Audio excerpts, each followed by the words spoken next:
So you heard from Witch Talk or online forums that King Hades, the Greek underworld, and the infernal realm, the demons of the Ars Goetia, do not get along. Well, I'm here to tell you that's not exactly true. Hi, if you're new here, my name is Lady Aria. I am a Greco-Kemetic polytheist, King Hades devotee, and occultist demonoltary. This question shows up every couple of years.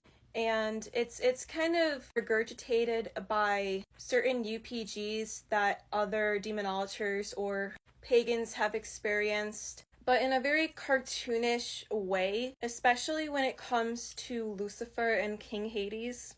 I was actually a demonolager long before I took my devotional oath to King Hades. In fact, the very first infernal that I ever worked with, Lucifer, actually encouraged me to get in touch with Hades when I first started, almost as if he knew I was meant to be with him. When I was younger, I always knew that there was some sort of other energy that was around me in my childhood. I was able to identify Lucifer, but there was a darker presence there. And now, as the adult that I am, I was able to recognize that it was King Hades. I just needed to be ready.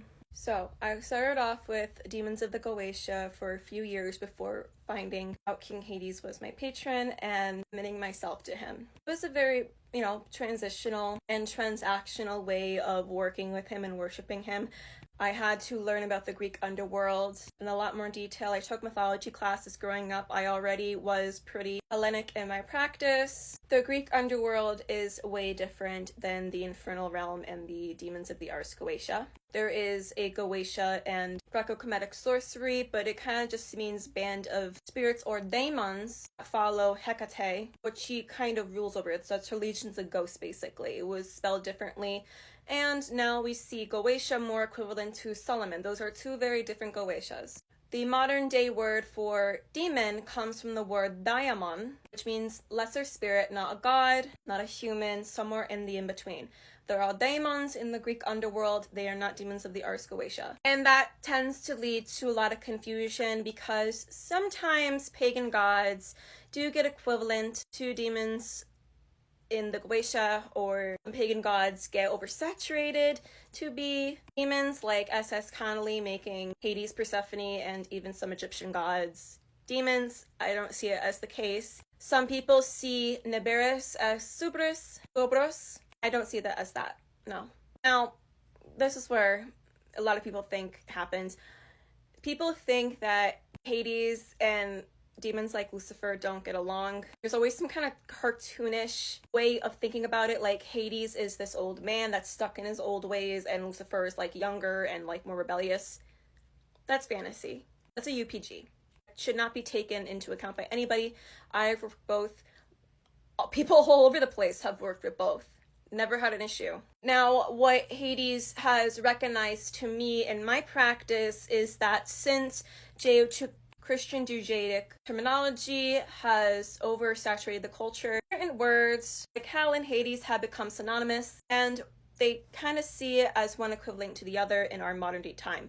What I found in my practice is that King Hades would prefer altars to be separate so people can recognize chthonic energy from infernal energy, because again, how our modern day has confused the two. To understand where that frustration can come from. I did make a video about this same topic last summer. I think I'm gonna go back and find it and add it to this playlist.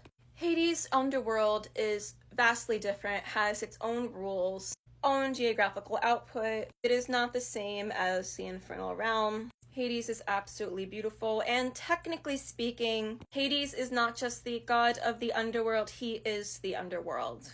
His name and the realm itself was synonymous in Greek culture, so that could be another reason as to why people think that could be another reason why occultists tend to get that UPG, because it could be offensive to him, but that is just a hunch. But as far as them hate each other and fighting, I never seen it, never felt it. Other people that I've talked to about it have never felt it. I think people online just like to say that places are fighting or spirits hate each other for entertainment purposes.